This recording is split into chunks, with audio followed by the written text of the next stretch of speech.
Welcome back, guys, to the ZRL. This one was a bit of a strange one. Pace started off okay. We're all, straight off the bat, 300-400 watts. As you can see from my camera, I had a little bit of a technical issue here, but the camera will focus back on me in a little bit.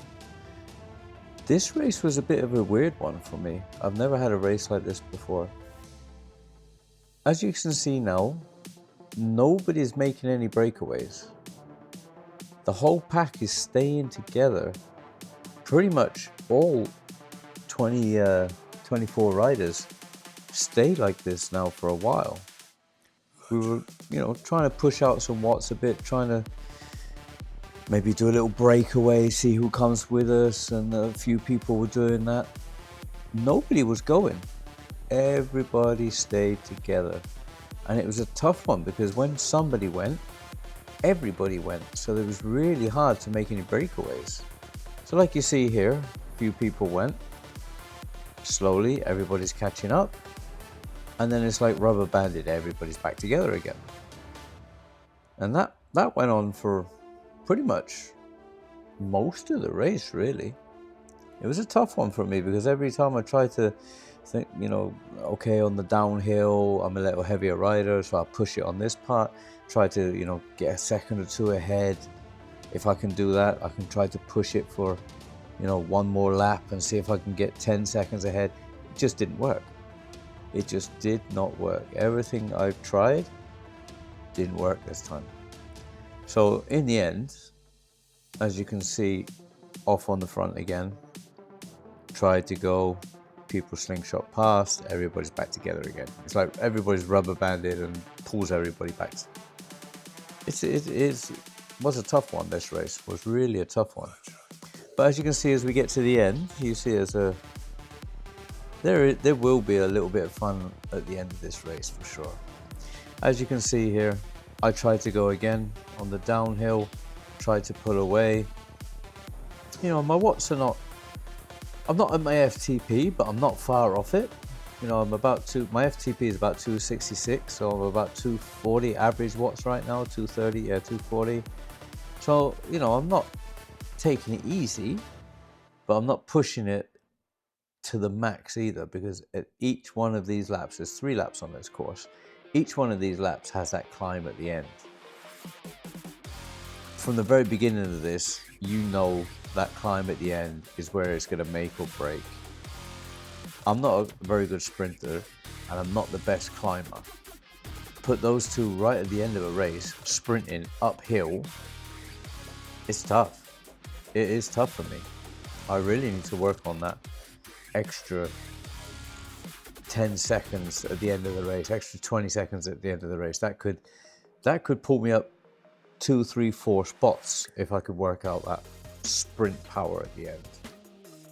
But we're doing workouts and we're trying different stuff, trying to work on those kind of things.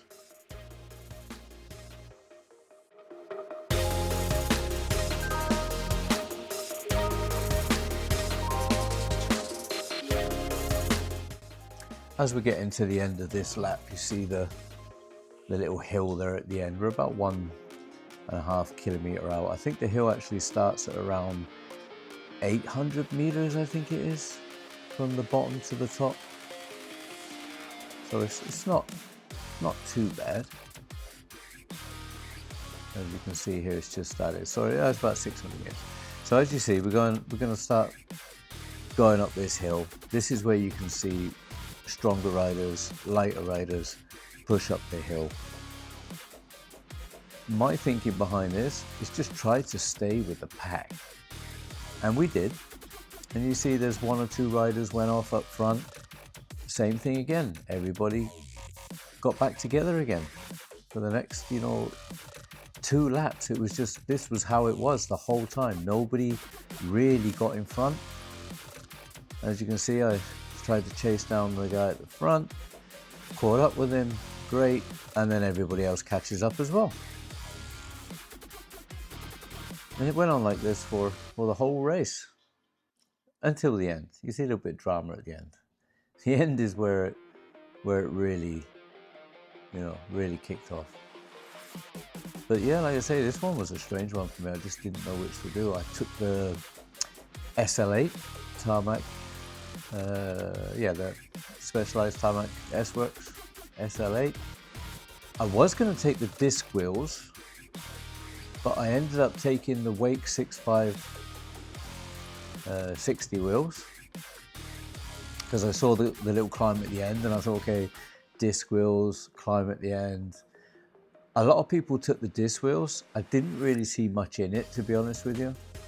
I didn't feel like the disc wheels would have given me that edge. Maybe a different bike frame would have, but I mean, this is a level 4 bike frame, so it's not like it's the slowest one I have. I think it's a good all-rounder. But I mean, the aero bike maybe would have been better. But you know, that's all hindsight, right? But at the end of the day, I think whatever bike you took, it would have been maybe a second over an hour. You know, 2-3 seconds at most over an hour.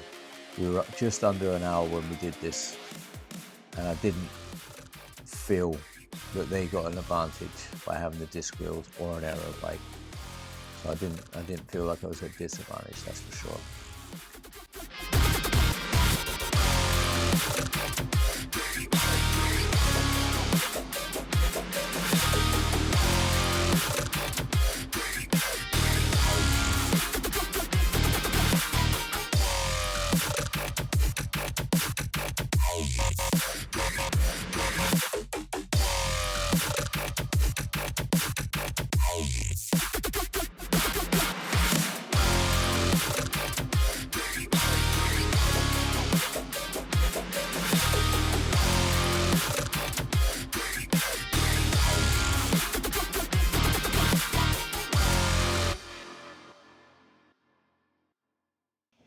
So we're just coming into the last lap now, the last 9 kilometers.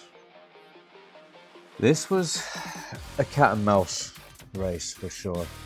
This was the same, go out, take a push, come back. I decided to give it a little bit of a push here, see if I could get a little bit ahead. My thinking was, if I can be a little bit ahead before the climb, I might just be able to hold on, push it up that climb as hard as I can, and just roll over the top. My thinking was, last lap, let's go for a faster lap and let's see what happens. I had no real plan at the end of the day. It was just, I knew that end part was going to be tough for me. So we went for it. A couple people came with us, 2, 3, 4 people, and then you see again, everybody just bunches up again. So after about halfway, I thought, okay, that didn't work.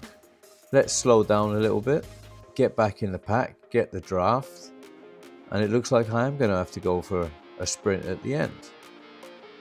So I'm thinking everybody's going to be like this probably until the last, let's say 350, 250, maybe 200 meters before the line, and then really push it. Boy, was I wrong on that one. So we're still pushing, we're on the flat. Still, I'm thinking stay with the draft, try to save some watts, get that heart rate down a little bit. To be honest with you, the heart rate wasn't too bad. It was like average 140, you know, wasn't pushing myself through this whole race at all. And every time I did push, they came back. So it was pretty much everybody had the same idea, I think. Everybody just stick in, use the draft, wait till the end. I got a feather, so I was pretty happy about that. Well, I wasn't going to use that feather because I didn't know what I was going to get from the next one.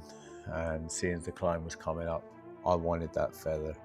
I need all the help I can get going up there, so a couple of kilos lighter with that feather really must help. So as you see, we're just getting to under a kilometer. This is where the danger area is. This is when people are starting to think, shall we push it, shall we not? 600 meters. Now I'm looking at this group thinking somebody's going to go any minute. I'm off the back, so I'm going to try to see who goes and push it from the back. Try to get that little bit of draft. And then as you see, one just shut off. He shut off way before everybody else. And then you see another one go in there, then you see the whole group start to speed up. I pop the feather, I start pushing all the way as far as I can. I should have tried to stand up a little bit more, but like I say, sprinter and uphill is not great. I mean, I'm hitting between 400 to 600 watts on that sprint. I ended up going past a few people, and I ended up actually finishing in 9th, which for me is a pretty good result.